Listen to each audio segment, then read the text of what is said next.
Everyone, welcome to my Mayapur part 2 blog. তোমাদের তো আমি লাস্ট ভিডিওতে দেখিয়েছিলাম আমরা আড়াইটা নাগাদ এসে মায়াপুরে পৌঁছেছি। তো অতক্ষণ বাসে বসে কি করব, বাসে প্রচণ্ড মশা ছিল, অতক্ষণ বসাও যেত না, আর এই সময়টা ঘুমও আসতো না। সেই জন্য সবাই মিলে ভাবলাম একটু নিচে নামি চা খাওয়ার জন্য। তো নিচে এসে দেখি প্রত্যেকটা দোকান বন্ধ, প্রত্যেকটা পুরো জায়গাটা অন্ধকার হয়েছিল।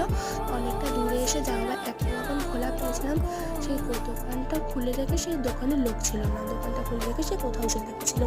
তারপর ওখান থেকে সোজা চলে গেছিলাম একটু নৌকা ঘাটে। নৌকা দেখে আসার পর এদিকে আবার টাইম হয়ে গেছে 4টে। তো এদিকে মেন মন্দিরে ওখানে আরতি শুরু হয়ে গেছিলো, ভোরবেলায় আরতি। তো ওইটা দেখার জন্যই ঢুকেছিলাম। ওখান থেকে যেহেতু ফোন অ্যালাউ নয়, সেই জন্য ফোন ভিডিও অন করতে পারিনি। তারপর ওখান থেকে বেরিয়ে একটুখানি চা খেয়েছিলাম মা বাবার কাছ থেকে। চাটা এত বাজে খেতে না, পুরো তেতো, মানে আমি ভালো চা বানাতে পারি। তারপর একটু সকাল হয়ে গেছে, তারপর স্নান করতে চলে গেছিলাম।